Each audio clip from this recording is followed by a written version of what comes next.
Hello everyone, welcome. So today we are going to work on absolute value inequalities. First, we are going to define absolute value inequalities. So here is the definition.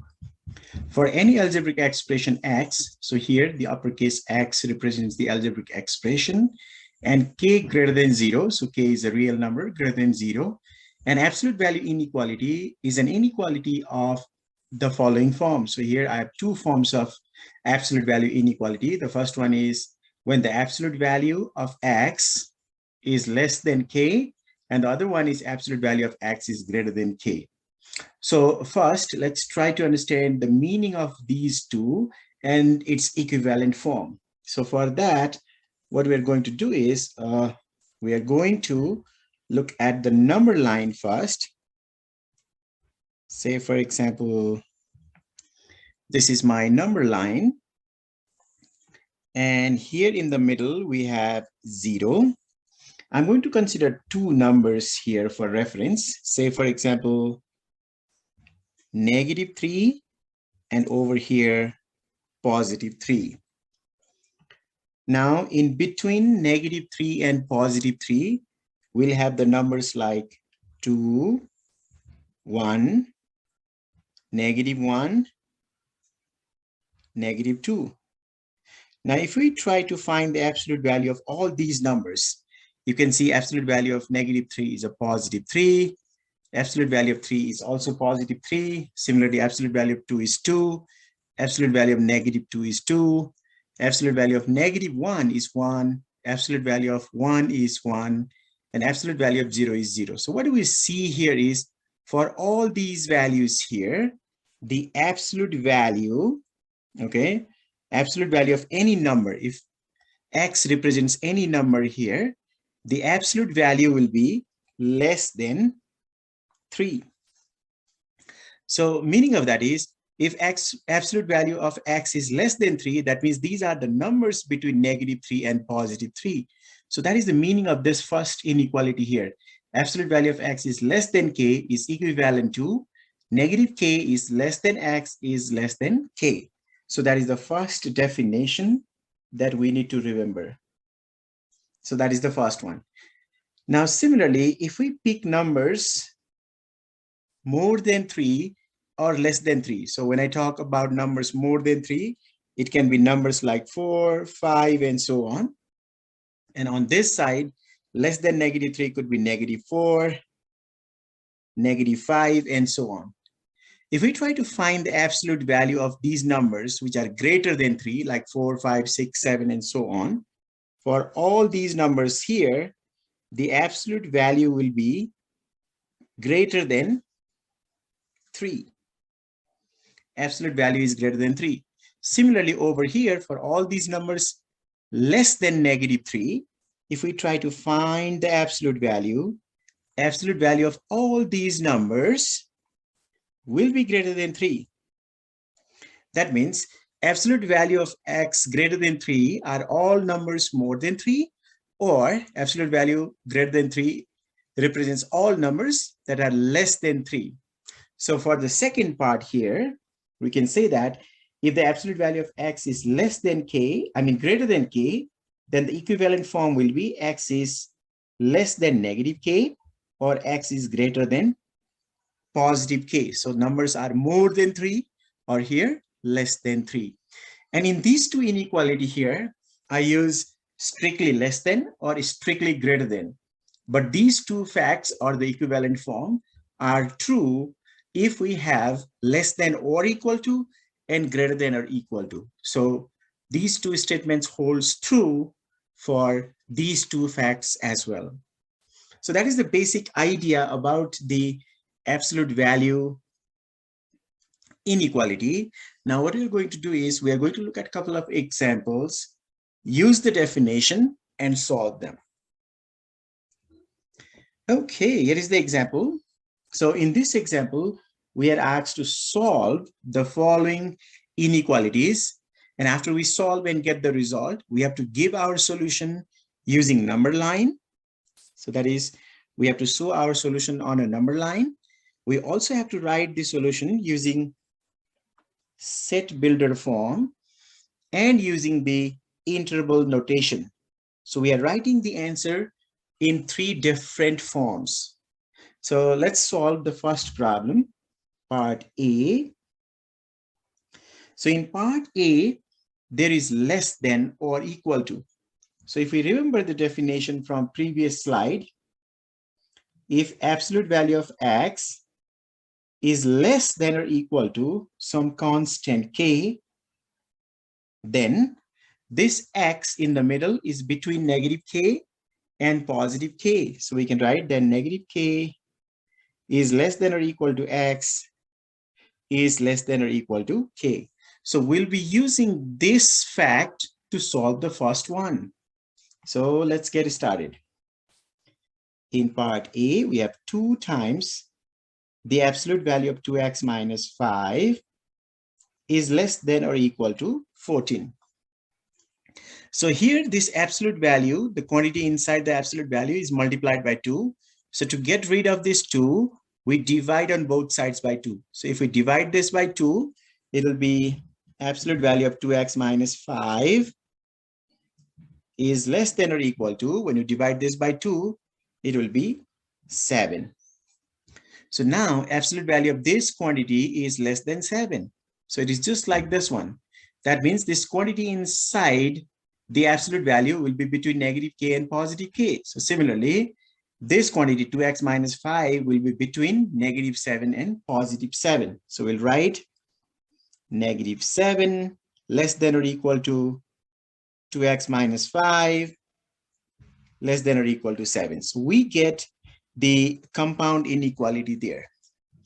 Now we need to solve this compound inequality, meaning we need to have x in the middle. So if you look at the middle, we have 2x minus 5. So if we want to get rid of this 5, negative 5, we have to add 5 everywhere. So if I add 5 here, negative 7 plus 5 is a negative 2, less than or equal to. If I add 5 here, negative 5 and positive 5 cancel, we'll just have 2x less than or equal to. If we add 5 here, it will be 12. Now we just need x in the middle, but here we have 2x. That means we have to divide this by 2. If we are dividing the middle one by 2, we also have to divide other 2 by 2. So if we divide this one by 2, negative 2 over 2 is a negative 1 less than or equal to 2x divided by 2 is a x less than or equal to 12 divided by 2 is a 6. So we got our solution. That is, the x is between negative 1 and positive 6. So all values of x between negative 1 and positive 6 will satisfy the given inequality. So that means this is the solution to our inequality, to our absolute value inequality. So that is the solution. But what we had asked here is, after we obtain the solution, we have to represent the solution using a number line, and then we have to give in set builder form and also in interval notation. So let's first work on number line. Number line. To represent the solution on number line, we first draw the number line. So when we draw the number line, we know that number line contains all number from negative infinity up to positive infinity. And here we have 2 key numbers, negative 1 and 6. So we are going to label them there, negative 1 and then 6. We are just representing them. You don't have to draw all numbers and show those, but you can just show the important numbers. So here it is, negative 1 and 6. Now you can see that over here with negative 1 there is equal to sign, and also with 6 there is equal to sign. Meaning of that is these 2 numbers are included. If these numbers are included, we put a dot there like this. We put dot like that. So meaning of that is these 2 numbers are also included. And the solution is all number in between negative 1 and 6. That means the true solution is here between these 2. So these are all values of x that are between -1 and 6. And these are the solutions. So all values between -1 and 6 are the solution to this inequality given here. So this representation is on number line. So that is the first way of representing the solution. Now the second one, we have to show using set builder form. So let's write the second one, set builder form.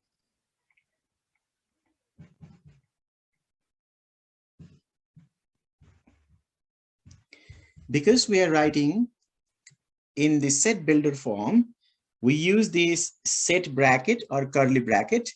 Okay, so meaning of that is the solution is the set of all x. When we write like this, is the set of all x, and then we draw a vertical line, meaning such that x is between -1 and 6. The way we write number between -1 and 6 is like this as we get here. So whatever we get here, we write that over here. So -1 less than or equal to x, less than or equal to 6, and we close that curly bracket. So this is the set builder form, and this is read as the solution is the set of all x such that -1 is less than or equal to x is less than or equal to 6. Or sometimes you read it as solution is the set of all x such that x is between -1 and 6. So that is the second form, or the set builder form. Now the third one, we have to show it in interval notation. So let's do that. Interval notation. Interval notation. So in interval notation, we write this interval here. X is between -1 and 6. So we can write it as x is in the interval, or x belongs to, okay, x is in the interval from -1 up to 6, from -1 up to 6. And you can see both values, -1 and 6, are included. If the values are included, we put bracket like this. So x is in the interval -1 up to 6. So this is the interval notation. So that is the end of this first part. So what we have done here is we use the definition here for the absolute value inequality when absolute value is less than k, and then we solve it. We got the solution here after we solve it. And once we solve it, we are representing the solution in 3 different forms. Okay, now let's move on to part B. Part B, here we have absolute value of 2x minus 6 is greater than 4. So here we have greater than. So let's write the definition. What we know is if the absolute value of x is greater than k, then what we know is x is greater than k, or x is less than -k. That is the definition from our first slide. And we are going to use this definition to solve this one. So we have the inequality here. Inside the inequality, we have 2x minus 4 greater, 2x minus 6 greater than 4.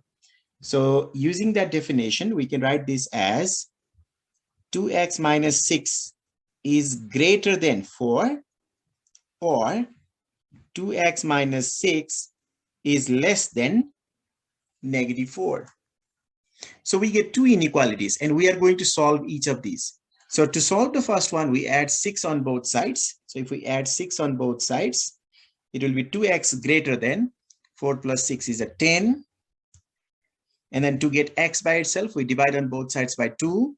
So we get x greater than 10. I mean, 10 divided by 2, that's 5. And over here, we add 6 on both sides. If we add 6 on both sides, this will be 6 minus 4, which is 2. So 2x is less than 2. And if we divide on both sides by 2, we get x is less than 1, because 2 divided by 2 is 1. And on the left-hand side, 2x divided by 2 is a x. So we get these two with or in the middle. That means my solution is x is greater than 5 or x is less than 1. So that is the solution to this inequality. Absolute value of 2x minus 6 is greater than 4. Now what we need to do is, we need to, because we just finished solving it, we need to represent the solution using a number line, then set builder form, and then in interval notation. We already have the fundamental idea from the first part. So now let's repeat the same process. So first, we are going to represent the solution on a number line.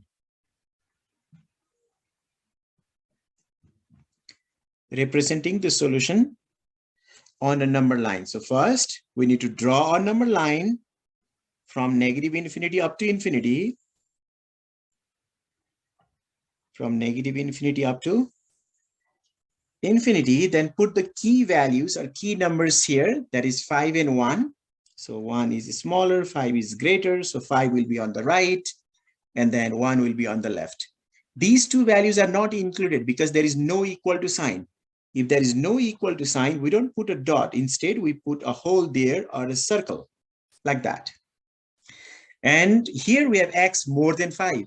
When we say x more than 5, these are the values. All these values are greater than 5. And here we have x less than 1. Less than means on the left. So all values on the left of 1 are less than 1. That means that our solution is over here in this interval and over here in this interval. So actually we have two intervals to represent the solution. So this representation is on a number line. Next one, we need in set builder form. So set builder form.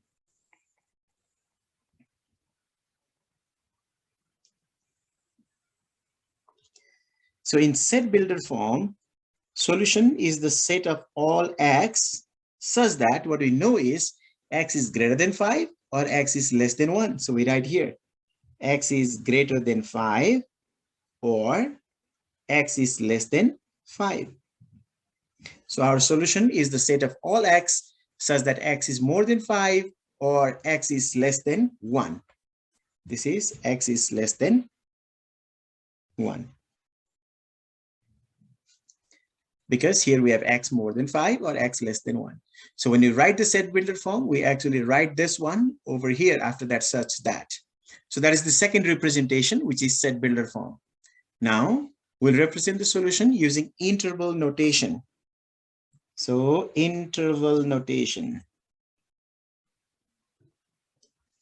Interval notation. So in interval notation, we write x is in the interval. You can see x is in this interval and also in this interval. So the first interval is from negative infinity up to 1. It's from negative infinity up to 1. And when you write the interval at negative infinity and positive infinity, we always have parenthesis. And here 1 is not included. If 1 was included, that will be bracket, but 1 is not included, so it will be parenthesis. And the second interval is from 5 up to infinity. It's from 5 up to infinity. At infinity, it's a parenthesis. 5 is not included, so that's also parenthesis. And if we want to write these two intervals together or unite them, we put the union sign in the middle. Meaning of that is the x is either on this interval or in that interval. So when x is in this interval or over here in this interval, then it will satisfy this inequality, this absolute value inequality that is given here. So in order to solve the second inequality, what we did is we use the definition when absolute value of x is greater than k, and then we solve it. After we use the definition and solve it, we get the solution here. And once we have the solution, we represent the solution in 3 different forms. Okay, so that is how we can solve the absolute value inequality, which is given in this form. Okay, now let's solve the third one here, C. So in C, what we have is the absolute value of 1/3 minus x is less than 2/3. So you can see there is less than. If it is less than, we have to use the definition with less than. That is, if absolute value of x is less than k, then this x is between negative k and positive k. So negative k is less than x is less than k. So we are going to use that definition here. So if we use that definition, what we'll do is we'll write this quantity between negative 2/3 and positive 2/3. So negative 2/3 is less than 1/3 minus x, which is less than 2/3. So we want x in the middle. That means we need to remove this 1/3. So if I want to remove this 1/3, I have to subtract 1/3 everywhere. So if I subtract 1/3 over here, negative 2/3 minus 1/3 is negative 3/3 or negative 1 is less than, if I subtract 1/3 here, 1/3 and negative 1/3 and positive 1/3 cancel, we'll just get negative x there, less than 2/3 minus 1/3, that is 1/3. So we have negative x here. Now, if you want to get a positive x, we have to divide throughout by -1. And if we divide by negative sign, the inequality sign will flip. So what we get here is -1 divided by -1, +1, inequality sign will flip. If we divide this by -1, that is x, again, inequality sign will flip. And if we divide this by -1, it will be negative 1/3.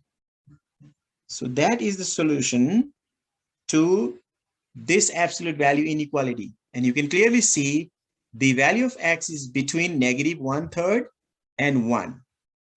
So let's try to represent this on a number line. That is the first thing we want. After that, we'll do the set builder form and then the interval notation. We are just done solving it. Okay, let's represent the solution on a number line. Number line. So to represent the solution on number line, first we draw the number line extending from -1 up to negative infinity up to positive infinity. And then we write these key values. Negative 1/3 is smaller to the left, and then 1. And both these values are not included because there is no equal to sign. So we draw a hole on the number line. We draw a hole on the number line. And what we know is x is between these two values. That means our x is between these two values. This is the solution. This is where we have the x. So that is the representation of the solution to this inequality on a number line. Now let's show the set builder form. Set builder form.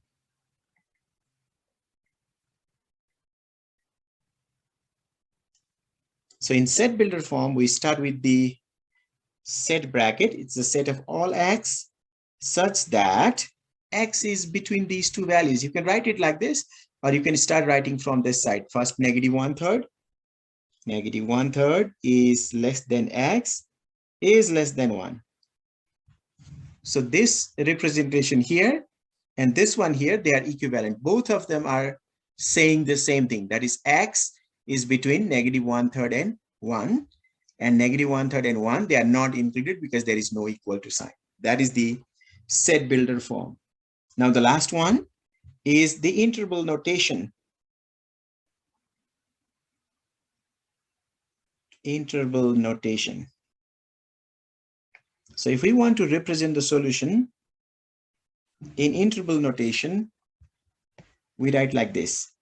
X is on the interval, or x belongs to the interval from negative 1/3 up to 1. Negative 1/3 up to 1. And you can see that negative 1/3 and 1 both are not included. So we put parenthesis. So that is the representation of the solution on a number line. So we follow the same procedure as we did in part A and B. So that is all for this video. Thank you so much for watching.